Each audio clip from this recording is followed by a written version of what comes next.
So I want to Well, thank you for welcome. having me. Thank you, thank you, thank you. You're welcome. You're welcome. I always start my interviews off with asking whoever I'm interviewing to share 3 words that describe who you are, they are. So I want to ask you, what are your 3 words? My 3 words, I would Mm-hmm. probably say creative, Mm-hmm. comical, and I'm a Christian. How about that? CCC. Right. Creative, comical, and Christian. And of hmm those 3, which would you say really like describe who Mr. Powell is today, who George is?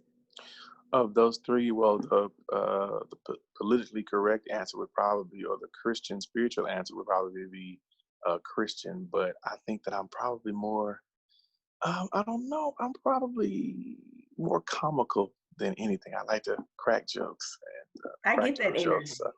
Yeah, I always have a joke, always. I can feel that. I Yeah, I can see sense 2 that. coworkers, a male and female, talking in the office, and I just Uh-huh. go and I say, "Let's give y'all some privacy." I close the door, and they just start laughing. So you're that person. That's Oh good. yeah, That's I'm good. that person. You're that very I'm that lighthearted. guy. Yeah. Yes, we need that. So, without being said, just tell us more about who is George. Like George Powell, the singer, George Powell, the comedian on the rise. Hey, that's probably part of me that I develop all the time, the comical side. But I'm from Austin. I grew up as a middle child, although I have siblings who are like half brother and half sister. I grew up as a middle child, so I'm a little bit more independent. Mhm. I'm musical. I started performing music and learning music at a very early age. I've been in church all my life. I've worked for churches more than anything else. I worked for churches all my life. And so I love church. I love God. I love gospel music. And I have most of my church has been dedicated towards church and music. I have a music degree. I've never gone to seminary or anything like that, but Mhm. um, I like jokes and I like to laugh. I just think when you can laugh, you can be in a Uh-huh. serious conversation, but if you're too serious to laugh, you're too serious. Right, If you're right. too And like, busy and yeah, yeah, if you're too busy to laugh, you're too busy. You need to kind of like lighten up. I mean, we can be right. serious and be focused for a time, but let's laugh. Let's Right. tell No, a joke. I'm all for it. I'm too serious to me sometimes makes me anxious and uncomfortable, really and truly, for, Yeah. if that's always where you are. So, yes, it is a need. And I do enjoy a good laugh. I do.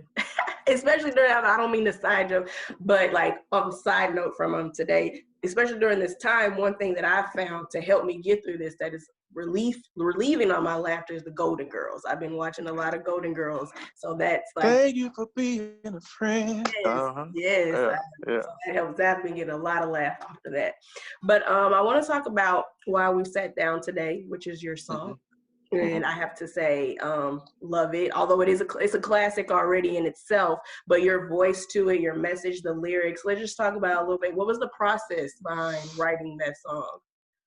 Besides Well, the obvious, but yes. yeah. My wife, one day she texted me and was like, "You need to sing this song. You've sang Change is Gonna Come," and she was referencing a point. Uh, Honestly, if I just was to be transparent, we were on a Zoom call like this, and Mm-hmm. she was with some coworkers, and I just happened to walk by, and I told her, I said, I almost started singing "A Change Is Gonna Come," but I Mm-hmm. stuck with "Kept It Safe," and I started singing "Lean on Me." So fast forward, all this goes on. She was like, this is a good time for you to sing "A Change Is Gonna Come." You should, sing that and post it. I was like, okay, all right, I will. So I started practicing, and I said, born by the river. And so when I sang that line, um, I thought about how to, make that kind of modern and kind of contemporize it and tell the George Floyd story. I just couldn't get past that first line. I was born by the river. Mm-hmm. And I said, I think I started thinking about where was George Floyd born. And so I didn't know any of that. And so from there, I said, I want to, sing about where he, his story and where he was. So I started researching, and I mean, the research just, I Took you. found so much. I mean, it took me there, because the more I researched, the more I found out, things like when there's a verse in the song where it talks about well, the regular song says, I go to my brother. And so, I started thinking, oh, he called on his mother. And the more I researched, I started saying, well, what's his mother? And I hadn't really seen anything from her, like her response, whatever. I found out she wasn't even, she was deceased.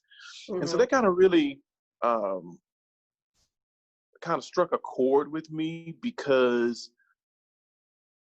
if you're in a terrible situation, your mother is deceased, and you call out for her, that kind of accentuates the pain and kind of gives a light into, or sheds some light into, the gravity of that moment. Here I am fighting for my life, and I'm calling on my mother, and she's not even alive. Like, it was chilling. That's deep. Like, that's deep. And so that was kind of my inspiration. I kind of wanted to tell his story, and I just couldn't get past the first line. I mean, it's a classic song, but Sam Cooke was born by the river. Right. We had to put George. Right. No, understand. I just, because you read the lyrics, for those who have had the time or will have the time to read the lyrics, and then the classic, and then you watch your video that you put, which I have to say, the visual for your song, your version, gives it so much more power, because you have the images of past marches and protests, and then present day, and then you juxtapose it with who George was and other figures that have fallen and other people. So I just want to say thank you for putting that out there.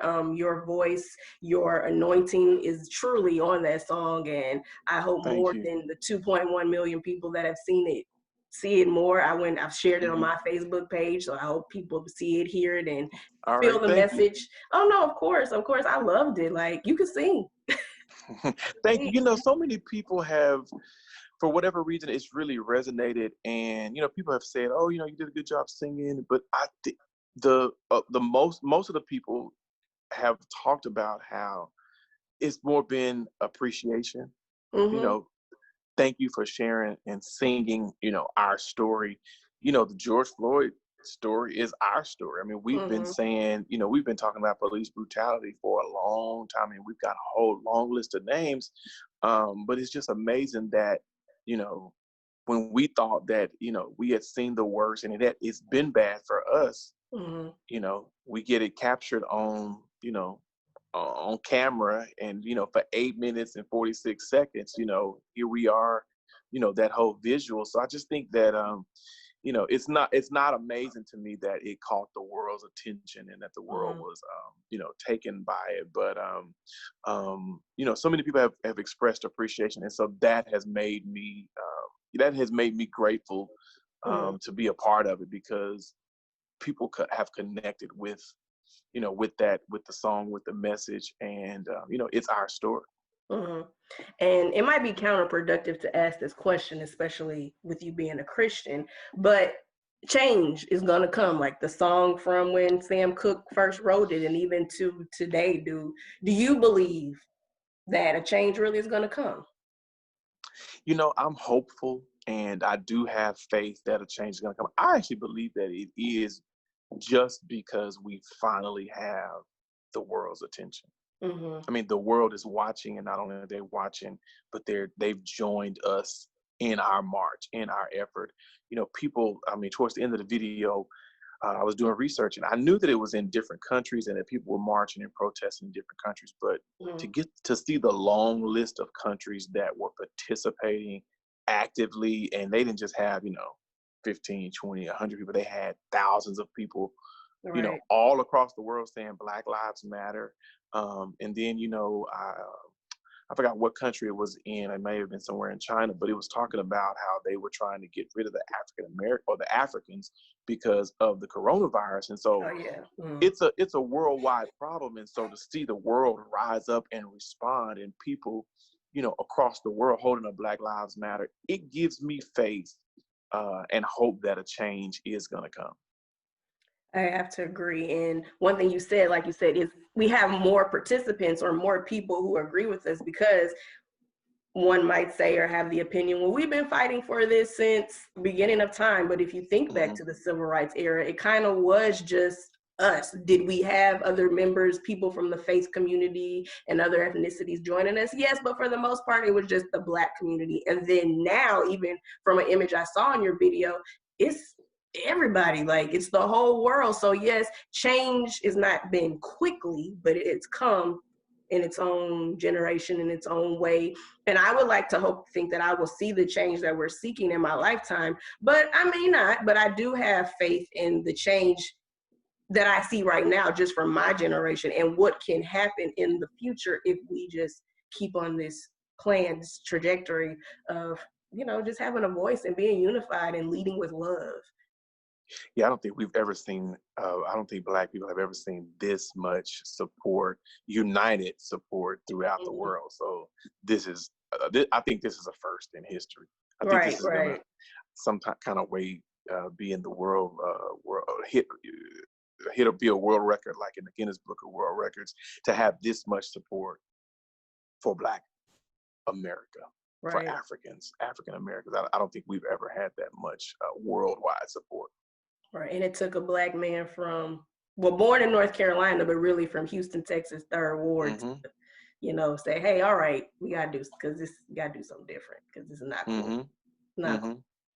And with that being said, you started off by saying you're Christian, very strong in your faith, right? We want to go back to that. So I would like to ask the question, in the Black community, where or not even, how do I say this? I want to make sure I say it right.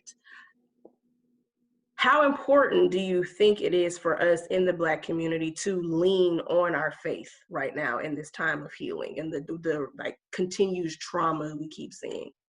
And how do we, if in a sense, kind of in our community, we have seen a drop in how many of us do still have that faith? I think that we are here because of our faith, and I think that God is answering our prayers and the prayers of our ancestors, and prayers that have been prayed for years, which to me gives me hope. As I was saying earlier, gives me hope that He's beginning to answer those prayers. I don't think that we can give up now. I don't think that we can stop praying. I think we have to keep praying and keep moving, keep marching and keep protesting and keep being vocal. I think by us saying Black Lives Matter, when people were, before, I'm trying to get my lights back on, but I think by saying Black Lives Matter, even before it was popular, when people didn't quite understand, and when they were trying to come up with a counter narrative, oh, it's not that, it's this, it's really that. Now people are saying Black Lives Matter, and so I think that we have to stick to what's the right word? Go with what we feel and go with what our inner, what we're being told from God, and what we feel that is the right. We've known that Black lives haven't mattered as much, but they tried to, take the message and say, oh, all lives matter, blue lives matter. But no, Black lives matter. And now we're seeing people across the world say, yeah, Black lives matter. And we're going to say it until black people are treated the same way white people and, Hispanics and Asians. We're going to keep saying it until people of all, Black people are treated like the majority of people. Right. And no matter what you fall in as a Black person, if you're Black, it matters. Yeah, and we can't be sidetracked by negative messages, by even they're trying to even turn other Black people against us. Use them as props and say, oh, well, this Black person has this many views on their video and this many followers, and they're saying what our white counterparts want to hear and what makes them comfortable. No, we're going to keep saying in March and saying Black Lives Matters, Black Lives Matter, because those very same Black people who are singing a different tune, if their relatives who are Black were wrongly killed by police, they would be calling on Black Lives Matter and the NAACP and all of our organizations that represent us. So yeah, I think we have to keep our faith and keep hope, and definitely not give up and not give in. Right, because I too agree. It's too much. We're allowing, if we have not yet allowed it to happen, but if we are not mindful, we will allow those who are trying to distract us to be divided in our, movement, when it's, at the end of the day, it's just black. I don't care what type of black you are, who you, like, when a person sees you, when the police, in all situations that we have been encountered with, they don't ask who your mom is. They don't ask what your sexual preference is. They don't ask they just see your skin color. You know what I'm saying? Mm-hmm, So mm-hmm. I just hope that, like, piggybacking off what you said, we recognize that we have to get to a point where we can see that and not be offended by someone who's saying, no, Black Lives Matter. We're not saying and I'm just going to be the person to say, we're not saying your sexual preference does not matter. You love and do whoever you want to do in the privacy, but you're Black, so let's all come together. And then when Black lives get, the equality, we can go back and talk about, okay, well, who are we are as individual Black people in our identities. But right now, Black Lives Matter. So Yeah, we have to say that. right, we do have to say it. We do have to say it, and we can't be afraid to say that. I know some of us in our communities, we may be afraid, and even me, now that I've said it, when I put this out here, I have but I'm ready for that, because it's Black. We're Black, and I should not offend you. We're Black, and I love you. I saw a white lady, and it was so crazy because she gave me a little bit more courage to say Black Lives Matter. I saw a white lady riding with the hashtag like spray painted on her car, on her window, saying BLM. And I was like, man, if that white lady can say it, surely I can say it. I mean, and you're right. We've kind of been scared into saying, oh, well, I don't want to make people uncomfortable. I don't want to. No, we have to say Black Lives Matter. We have to do that's the whole purpose of a protest. Colin Kaepernick was kneeling when it wasn't popular, and now they're saying, oh, I guess we were right. So if you really believe in something, you can't give up, and you can't let the naysayers and the detractors, distract you from what you believe in. And that's why I think we have to keep the name of George Floyd alive, because, I said this before to another person. I think that the George Floyd story that's the name that has united us, and unfortunately, nobody believed, when it was Trayvon Martin, and when it was, Walter Scott, and, when it was all these other, people who have been victim of gun violence and police brutality that were people of color. But everybody agrees on George Floyd. And I think since that's the name that we agree on, let's keep saying his name. And let's keep saying George Floyd, the Black man, lives mattered. Breonna Taylor's life mattered. Tosin's life mattered. Any and all lives matter. If you are Black, you have been a victim of police brutality, or just being Black, it matters. And we have to stay united under what Black lives, no other messaging other than Black lives, because that's how we're going to get what we deserve. You let something else come in between, other people again are going to get equality before we do. So. Isn't it amazing? So I mean, and I wish it was that black and white, George. As simple as we can have this conversation, but it's just gonna be like what you said. We just have to keep saying his name, and when you say his name, you have to understand what that means behind it. Nothing else other than saying his name and who he was, a Black man. Right. But I want to thank you for sitting here and sharing your time and your afternoon. Again, love your version of A Change Is Gonna Come. But I want to thank you. I want to ask you real quick before I let you go, 2 more questions. One, music, praise and worship, that helps us all, especially being Christians. Go-to praise and worship song. I know I may have put you on the spot. My go-to praise and worship song? I guess whatever I'm practicing that week, I'm in a church, so we're singing something different every week. Golly, I don't even know what my go-to praise and worship song. I do like "You Deserve It." That's kind of a very popular song by J.J. Hairston. I like that song. I like Lord You Are Good by Todd Galberth. Are you familiar with him? Todd Galberth. Not Todd. Lord, You Are Good. You've been so good. Oh yeah, yeah, Lord, yeah. Okay, You I Are know that. Good. I just didn't know the You've song. been better than. Yeah, so I Mhm. like that.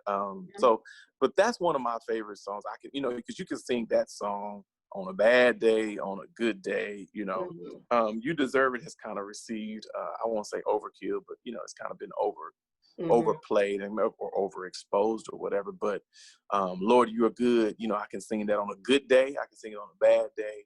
So that would probably be up in my top 5. And what are you preparing for this week? Since you said it was whatever song. Father's Day. So everything is centered around Father's Day. So we're singing Good, Good Father by Chris Tomlin. We're also singing a song called My Father's House. It's my church's first Sunday going back into the sanctuary. Oh, you're going to be in the station. Yeah. Okay. Yeah, so live worship. So we're singing a song. It's a perfect song because it talks about let us go to my Father's house. So it kind of has a dual meaning there. It's Father's Day, but also the Father's house. So I was excited when I came across that song. And then we're doing a song by Kurt Carr called That's Just the Way the Father Is, or That's the Way the Father Is. He'll be your friend when you're not his. That's just his way. And so it's a beautiful song. So we're kind of singing everything, about Father. And we're doing a Kurt Franklin song called Father Knows Best. And it just talks about a father's love and how he, knows what's best for you, even when it kind of hurts sometime. So everything is fathers this week. And we got to give our fathers as much love as we give our mothers, right? Right. We got to celebrate our fathers. We have to lift the Black men right now. Yeah, Y'all need absolutely. it. So, well, good luck with that. Sound like a good lineup of praise and worship. I feel everybody should be ready to receive and surrender to who's the preacher at your church at Fallbrook? Pastor Mike Pender. Okay. Okay. Is he preaching this Sunday as well, or? Yep. Okay, yep. So it sounds like y'all have a wonderful welcome back service lined up for you guys. We hope so. We'll see you on Sunday. And you may have already answered this question through your ministry as the praise and worship leader. Well, I don't know, that's not the correct term. Music director, my bad, sorry. It's okay. How do you hope to contribute to making Black Lives Matter indeed in this system going forward? How do you plan to make sure? Because we all have to do our part, right? It's not just protesting, signing petitions. It's individual work. I'm actually been processing and trying to come up with some creative ideas, song-wise and music-wise. I want to continue to make a contribution musically because I feel like the response that was received, the response that we got with this particular song was overwhelming, and it showed me that people needed something to hear and something to see. Obviously with the music and the song and the video or whatever, but there have been so many different kind of messages out there about the George Floyd thing, and this young guy, Keedron Bryant, he kind of was, the first person that I think got a good a message that really resonated with people. Everybody 100 people have sung "Change Is Gonna Come," but when I think that people are looking for something that tells the story through music. And when you go back and look in the 60s and 70s, they were doing that. Aretha Franklin's Respect, Marvin Gaye, Bill Withers. Yeah. You have all these songs that, what's the name of the song? Young, Gifted, and Black. What's the name of the song? The song goes Young, Gifted, and Black? Yeah. Who's the artist? I forgot who I know what you're talking about, but I can't even think. But I don't know if it's Donny Hathaway, but yeah, but there were so many different songs that sang what was going on, and so that's what I want to do. That's the contribution I want to make, is through music. I want to be able to say, I want to be able to contribute through music, because I can get on Facebook and argue with people and post memes and all that, but I think that this particular video had a good impact and has reached more people, and so that's what I'm hoping to do, is be able to write more songs about our struggle. I want to be a civil rights songwriter. Okay, go ahead, put it out there. I see it, I hear it, so I'll look forward to that becoming a reality for you in the future. Because amen. Thank you. You're welcome. But thank you for sitting down with me, and good luck on Sunday. And outside of just George Powell, are there any ways we could, at Fallbrook, are there other ways people can keep up with you on social media, Facebook? Yep, I'm on all of it, Instagram, Facebook. Okay, at George Powell? Yep, at George Powell, at George Powell Music or at George Worship. George Powell or George Worship. Okay, well, thank you so much. I appreciate it. Thank you. And you take care. Enjoy your Juneteenth. All right, yeah. We gotta turn up because it's our day. It is. And now everybody outside of Texas knows about it, right? Because you'd be surprised how many of us didn't know about it. For whatever reason, yeah. But we shall overcome. We shall overcome that too. All right. Thank you. See you later. All right. Thank you. Bye.